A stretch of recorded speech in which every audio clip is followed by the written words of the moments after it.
दोस्तों आज की डेट है 3 अगस्त 2020 और स्वागत है आपका यूपीएससी पीएससी एग्ज़ाम मंथन में। चलिए शुरू करते हैं आज का डेली करंट अफेयर्स। आज का हमारा पहला टॉपिक संबंधित है इंटरनेशनल थर्मोन्यूक्लियर एक्सपेरिमेंट रिएक्टर से। आखिर इस न्यूज़ का क्या है कंटेक्स्ट? इस न्यूज़ का कंटेक्स्ट ये है कि लास्ट 35 ईयर से इंटरनेशनल थर्मोन्यूक्लियर एक्सपेरिमेंट रिएक्टर पे काम चल रहा था और उसमें बहुत सारी ब्रेनस्टॉर्मिंग की जा रही थी और अब फाइनली कुछ ब्रेक थ्रू मिलने के बाद इस पूरे प्रोजेक्ट की असेंबली स्टार्ट कर दी गई है और ये असेंबली करने में 5 साल लगेंगे। हमारे एग्ज़ाम के दृष्टि से ये टॉपिक क्यों इतना महत्वपूर्ण है? हमारे एग्ज़ाम की दृष्टि से ये टॉपिक इसलिए महत्वपूर्ण है क्योंकि 2008 में यूपीएससी ने ऑलरेडी एक क्वेश्चन इसके ऊपर पूछा हुआ है जो कि आईटीईआर से संबंधित है। एंड हमने ये चीज़ देखी है कि यूपीएससी अगर किसी एक टॉपिक पर क्वेश्चन पूछता है और सेम टॉपिक अगर कभी फिर से चर्चा में आता है तो वो उसके ऊपर फिर से क्वेश्चन पूछ लेता है। इस कारण से ये टॉपिक हमारे लिए बहुत इंपॉर्टेंट है। मैं आपको दिखाना चाहूँगा 2008 में यूपीएससी ने पूछा था कि इंटरनेशनल थर्मोन्यूक्लियर एक्सपेरिमेंट रिएक्टर जो है वो कहाँ स्थापित किया गया है। इसका आंसर है सदर्न फ्रांस। तो आइए हम अपने टॉपिक पे फिर से आते हैं। What is ITER? तो आईटीईआर जो है वो न्यूक्लियर फ्यूज़न के सिद्धांतों पे काम करने वाला है और यह एक इंजीनियरिंग का मेगा प्रोजेक्ट है जो कि वर्ल्ड्स के largest magnetic confinement plasma physics experiment के आधार पर काम करेगा। और इसके साथ ही साथ हम ये जानना चाहिए हमें कि टोकामक जो न्यूक्लियर फ्यूज़न रिएक्टर है वह कहाँ स्थित है? सदर्न फ्रांस में स्थित है। तो ये दोनों बातें आपको ध्यान में आ गई। अब आपके दिमाग में ये कन्फ्यूज़न हो रहा होगा कि फ्यूज़न और फिज़न में क्या डिफरेंस होता है। तो यहाँ एक छोटा सा डायग्राम बना हुआ है, आप इसकी सहायता से इजीली समझ सकते हैं कि जब एक फ्यूज़न का रिएक्शन होता है तो एक लार्जर ऑब्जेक्ट या लार्जर एटम है वो सब एटम से डिवाइड होता है और यहाँ पे उसके सब एटम्स बनने लग जाते हैं। लेकिन जब न्यूक्लियर फ्यूज़न होता है तो दो एटम्स एक साथ कंबाइन होके एक सिंगल एटम बना रहे होते हैं और इस प्रोसेस में एनर्जी निकल रही होती है। तो जो आईटीईआर है वह न्यूक्लियर फ्यूज़न के सिद्धांत पर काम करने वाला है। इस पूरे प्रोजेक्ट का क्या गोल है? इस पूरे प्रोजेक्ट का यह गोल है कि कैसे न्यूक्लियर फ्यूज़न के सिद्धांत को यूज़ करते हुए एनर्जी जनरेट की जाए जो कि हमारे ह्यूमैनिटी के लिए एक यूज़फुल तरीके से हम उसका उपयोग कर पाएँ। आइए अब जानते हैं कि इंडिया का कंट्रीब्यूशन क्या है। हमें यह बात समझनी चाहिए कि अगर यह टॉपिक इंडिया से भी रिलेटेड है तो इसकी प्रायोरिटी और ज़्यादा हो जाती है यूपीएससी या पीएससी जैसे एग्ज़ाम्स में आने की।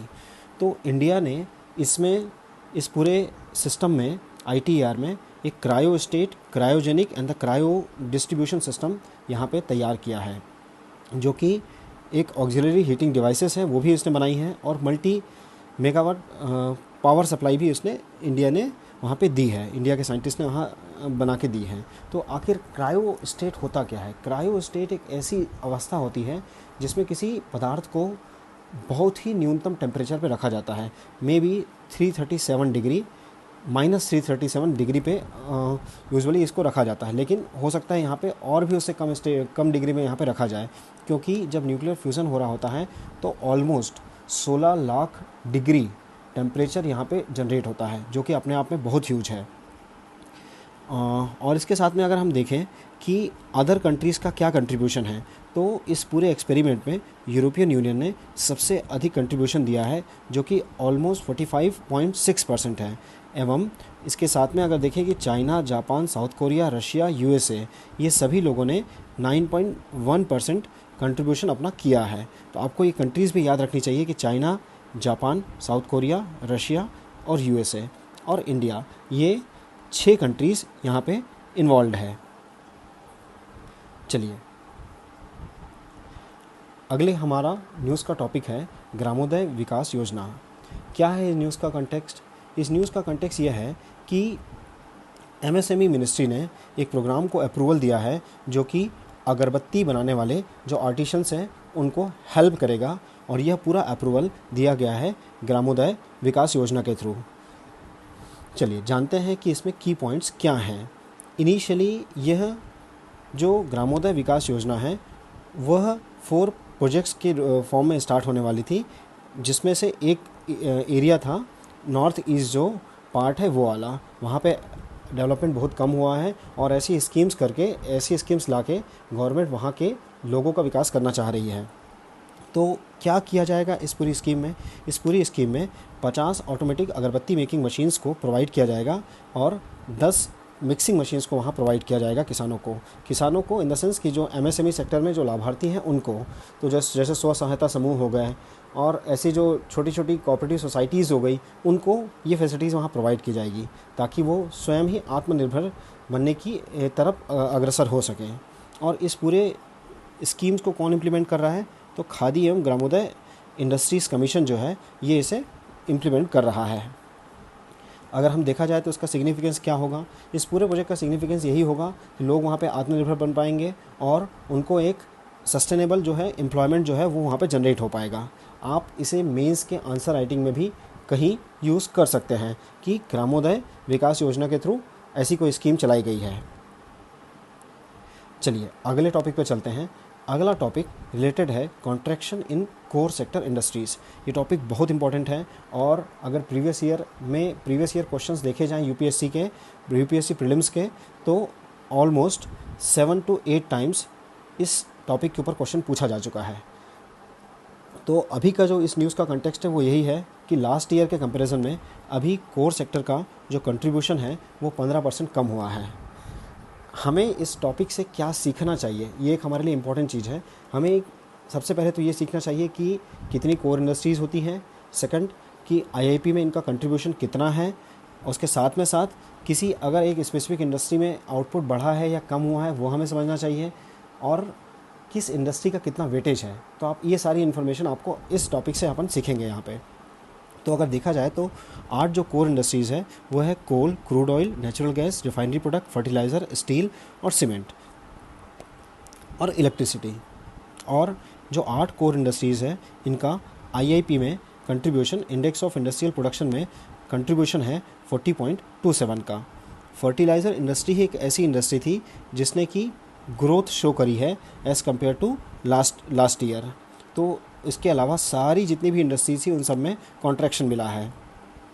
स्टील सेक्टर सबसे वर्स्ट परफॉर्मर रहा है और वहाँ पे 33% उसके प्रोडक्शन में ड्रॉप मिला है as compare to last year. तो ये दोनों फैक्ट्स फिगर्स भी आपको याद रखने चाहिए। तो यहाँ 3 फैक्ट्स फिगर्स याद रखने हैं। एक हो गया आपको आईआईपी में इसका कितना कंट्रीब्यूशन है, सेकंड कौन सी इंडस्ट्री जिसने अच्छा परफॉर्म किया है, फर्टिलाइजर इंडस्ट्री, थर्ड है स्टील इंडस्ट्री, इसने सबसे वर्स्ट परफॉर्म किया है। अगर हम कोर सेक्टर की बात करें तो यहाँ पे 8 इंडस्ट्रीज़ है, इनका वेटेज हम देखते हैं कि इनका वेटेज क्या है। यहाँ पे मैंने इसे डिक्रीजिंग ऑर्डर में अरेंज कर दिया है तो इजीली हम इसे समझ पाएंगे। सबसे अधिक जो वेटेज है वो है रिफाइनरी प्रोडक्ट का, फिर सेकंड नंबर में आपका है इलेक्ट्रिसिटी का। जिस समय क्वेश्चन पूछा गया था वेटेज वाला उस समय इलेक्ट्रिसिटी टॉप में था, जबकि अभी रिफाइनरी प्रोडक्ट जो है वो टॉप में है।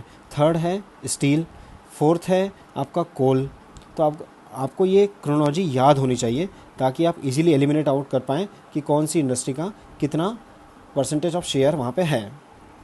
आईआईपी जो है वो ग्रोथ रेट शो कर रहा होता है डिफरेंट इंडस्ट्रीज़ ग्रुप्स में जो कि हमारे इकोनॉमी से रिलेटेड हैं।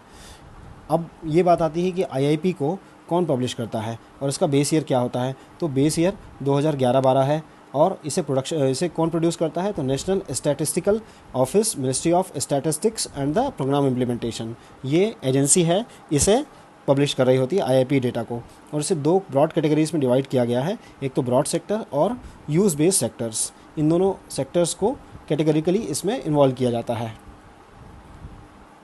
चलिए सिग्निफिकेंस क्या है आईआईपी का? आईआईपी का सिग्निफिकेंस है कि ये फिज़िकल वॉल्यूम जो होता है उसको मेज़र कर रहा होता है प्रोडक्शन का, और साथ ही साथ इसका जो डेटा होता है उसे डिफरेंट मिनिस्ट्रीज़ जैसे ministry of finance, reserve bank of India और दूसरी मिनिस्ट्रीज़ भी इसको यूज़ कर रही होती हैं उनकी पॉलिसी मेकिंग के लिए। और जो आईआईपी है वो काफ़ी रिलेवेंट होता है हमारे जीडीपी एस्टिमेट्स को कैलकुलेट करने के लिए। तो ये हमने एक पूरा कंप्लीट टॉपिक डिस्कस किया। ये टॉपिक बहुत इंपॉर्टेंट है एग्ज़ाम की दृष्टि से। चलिए अगले टॉपिक पे चलते हैं। हमारा अगला टॉपिक है ऑपरेशन ब्रीदिंग। ये इंडिया और इजराइल के बीच में एक टाइप का ऑपरेशन है। आखिर ये चर्चा में क्यों है और इस न्यूज़ का क्या कंटेक्स्ट है? अभी इस न्यूज़ का ये कंटेक्स्ट है कि इंडिया में नंबर ऑफ़ कोरोना जो केसेस हैं वो कंटिन्यूसली बढ़ रहे हैं और हमारे पास टेस्टिंग की उतनी एडिक्वेट फैसिलिटीज़ अवेलेबल नहीं हैं। तो इसी दिशा में इंडिया और इजराइल दोनों मिलकर काम कर रहे हैं और एक वो लोग दोनों देशों के जो साइंटिस्ट हैं वो ऐसा की टेक्निक खोजने की कोशिश कर रहे हैं जिससे कि 30 सेकंड में टेस्ट किया जा सके, जिससे कि टेस्टिंग बहुत फास्ट होगी और जो नंबर ऑफ़ पेशेंट्स हैं उनको खोजने में आसानी होगी। तो यहाँ का डिफेंस DRDO और इज़राइल के जो defence ministry research and development team है वो दोनों एक साथ काम कर रही है और ऐसे सारे ऑप्शंस एक्सप्लोर कर रही है जिसके थ्रू हम 30 सेकंड में कोई टेस्ट कंडक्ट कर पाएँ। तो ये ऑपरेशन ब्रेथ स्पेस है। अब इनमें किन किन टाइप के टेस्ट को इंक्लूड किया जाएगा? एक है ऑडियो टेस्ट, दूसरा है ब्रेथ टेस्ट, थर्ड है thermal testing and fourth is poly amino test. तो ऑडियो टेस्ट में हम वो पेशेंट की वॉइस को रिकॉर्ड करेंगे और आर्टिफिशियल इंटेलिजेंस के थ्रू चेक करेंगे कि उसे कोरोना है या नहीं। एक ये एक्सपेरिमेंट है। सेकंड है breath test via the breath test of the patient. तो इसमें क्या करेंगे कि एक ट्यूब देंगे, ऐसी कोई ट्यूब देंगे जिसको पेशेंट को दिया जाएगा और उसको बोला जाएगा कि इसमें से हवा प्रवाहित करो इस ट्यूब में, और जब वो हवा प्रवाहित करेगा तो वहाँ पे टेट्राहर्ट्ज़ उसकी जो वेव्स हैं उसके थ्रू हम इसको डिटेक्ट करेंगे कि कहीं इसमें वायरस तो नहीं है। और साथ में एक थर्मल टेस्टिंग है। थर्मल टेस्टिंग में जो सलावा सैंपल होगा उसको हम टेस्ट करेंगे कि उसमें कोई वायरस है या नहीं। अगला टेस्ट होगा पॉलीएमिनो टेस्ट। इसमें हम उसके मरीज के प्रोटीन्स को जो कि कोविड-19 से रिलेटेड होते हैं उसको सेपरेट करके चेक करने की कोशिश करेंगे कि कोरोना है या नहीं। तो अगर ये सक्सेसफुल हो जाता है ये पूरा एक्सपेरिमेंट, तो इंडिया में जो कोरोना के पेशेंट्स हैं उनको आइडेंटिफाई करने में बहुत हेल्प होगी और इंडिया की टेस्टिंग कैपेसिटी वो इमेंसली इंक्रीज़ हो जाएगी। तो हमें याद रखना है ऑपरेशन ब्रीदिंग स्पेस इसी से संबंधित है। चलिए हमारे अगले टॉपिक पे चलते हैं। आज हमारा इम्पॉर्टेंट मैप लोकेशन में हम आज देखने वाले हैं कैस्पियन सी के बारे में। कैस्पियन सी, अब कैस्पियन सी के बारे में हमें देखना है कि कौन कौन सी कंट्रीज़ कैस्पियन सी को टच कर रही होती है। तो इसके लिए आप एक निमोनिक याद रख सकते हैं, तारीख। तारीख से T फॉर तजाकिस्तान हो जाएगा, तुर्कमेनिस्तान हो जाएगा, A फॉर अजरबैजान हो जाएगा, उसके बाद फिर अगला R फॉर रशिया हो जाएगा एंड I फॉर ईरान हो जाएगा और K फॉर कजाकिस्तान हो जाएगा। तो ये 5 जो कंट्रीज़ हैं ये कैस्पियन सी को टच कर रही होती है। अगर हम और कैस्पियन सी के बारे में देखें तो इसकी जो नदर्न पोर्शन की सैलिनिटी या फिर लवणता जो होती है वो कम होती है as compare to southern portion. आखिर ऐसा क्या है इसके पीछे रीज़न? इसके पीछे रीज़न है 2 रिवर्स, एक है वोल्गा रिवर और दूसरा है यूराल रिवर। ये दोनों रिवर यहाँ पे आके इस नदर्न पोर्शन में मिल रही होती है, इसलिए यहाँ पे फ्रेश वाटर की अवेलेबिलिटी है वो अधिक हो रही होती है, एवं जो सदर्न पोर्शन है वहाँ पे फ्रेश वाटर की अवेलेबिलिटी ज़्यादा नहीं हो रही होती है। इसलिए जो नदर्न पोर्शन है यहाँ की जो सैलिनिटी है वो कम होती है और सदर्न पोर्शन की सैलिनिटी जो है वो ज़्यादा है। थैंक्स दोस्तों, आज के लिए हमारे पास इतने ही टॉपिक थे। Thank you for the discussion.